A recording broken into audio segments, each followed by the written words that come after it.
All right, Wayne Allen Root with Bill O'Reilly, the king of cable news for 16 years in a row. We're always honored to have him on our show. Bill O'Reilly, how are you? Hope you had a great weekend. I was down in Florida, so it was good. And now it's not quite as cold up here in New York, so we're making progress. All right. Well, I sure hope that America's making progress, but a new poll says the future doesn't look too good for guys like you and me that happen to like capitalism. A new Harris poll shows more than half of young Americans want to live in a socialist nation. This comes at the same moment as Venezuela's melting down in one of the worst apocalyptic nightmares in the history of the world. People are just in disastrous shape. Bernie Sanders says his radical views are now in vogue. What say you, Mr. O'Reilly? Well, I wrote my message of the day on BillO'Reilly.com. Remember that song in the 60s by the Guess Who? Maybe I'll be there to shake your hand. Maybe I'll be there to share the land that they'll be giving away when we all live together. And that was in the late 60s. Well, there wasn't any sharing the land or living together. It's never going to happen. And it's easy for dopey young kids who really don't want to put the work in to establish themselves, because it's very hard, Wayne. As you know, you did it, I did it, very hard.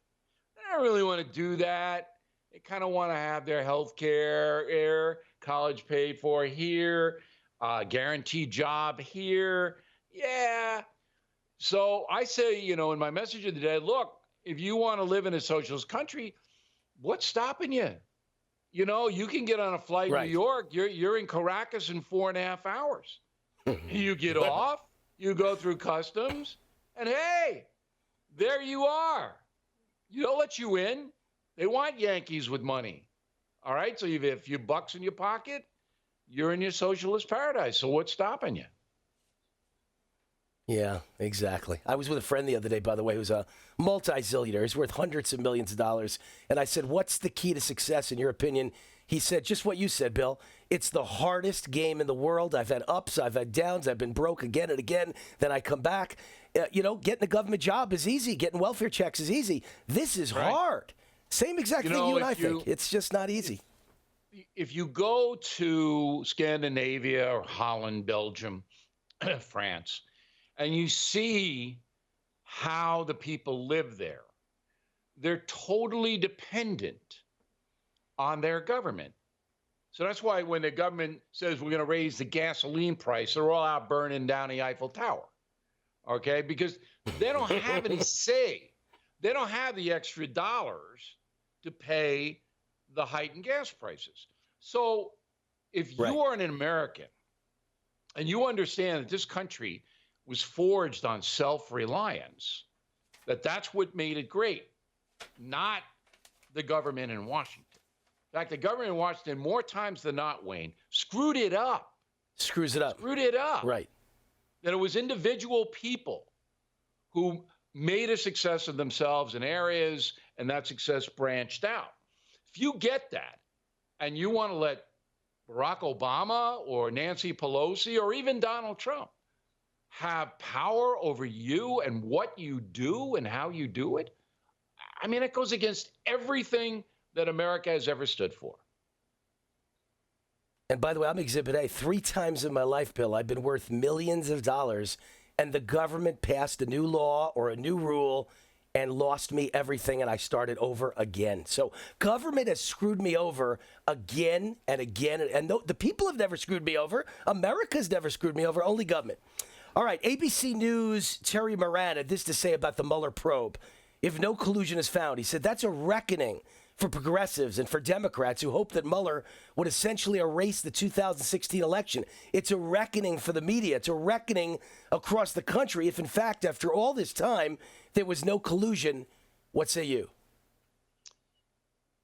Well, I don't expect ABC News or any of the national media to say, oh, we were wrong, or we overplayed this, and we didn't report or analyze the stuff fairly. I don't expect any of that. Zero. So reckoning, who's going to hold them accountable? There's no government agency that has any power over the media. So that Terry Moran, I don't really understand what he's talking about. What will happen is that people in the independent precincts, not the supporters of Trump or the haters of Trump, they'll start to say to themselves, enough. And if the Democratic Party is going to continue this in Congress, in the House, then the independents are going to vote Republican. They're going to say, I've had enough. You're boring me to death. So that's what I think is going to happen. All right. I remember when I was on with Bill Maher, by the way, on Politically Incorrect on ABC TV, and Clinton was the one who they were badgering over sex, and I was against Clinton, and Bill Maher said, you're overreaching and you're going to lose, and he's going to become popular. And guess who was wrong? Me. And guess who was right? Bill Maher. And I don't get why liberals don't see the same parallel, you know? We overreached against Bill Clinton, and that was with a girl in the White House who was an intern in the Oval Office. And this is just ridiculous. The collusion and the payoffs of the sex that happened 10 years before he became president. Democrats overreaching. So I'm with you, Bill. The president upped the ante on the border wall, now looking for more than $8 billion in the budget. Good move?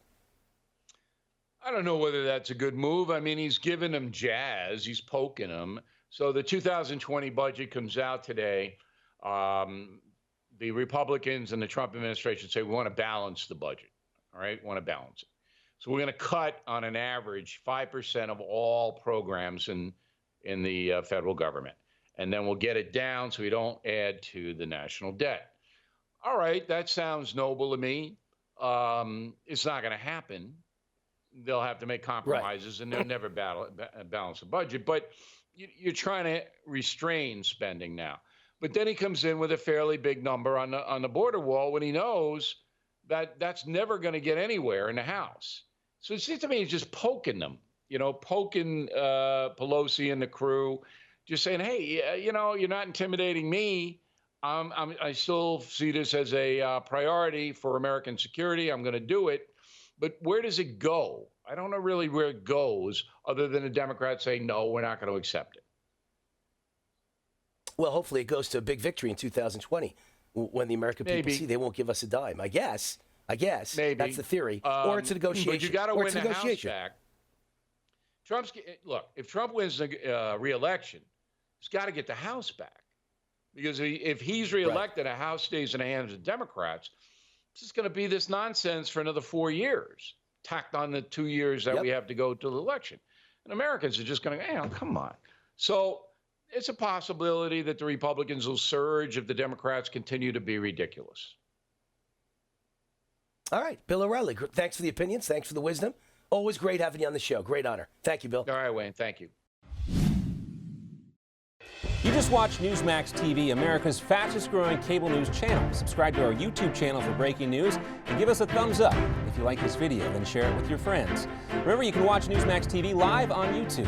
Newsmax TV, real news for real people.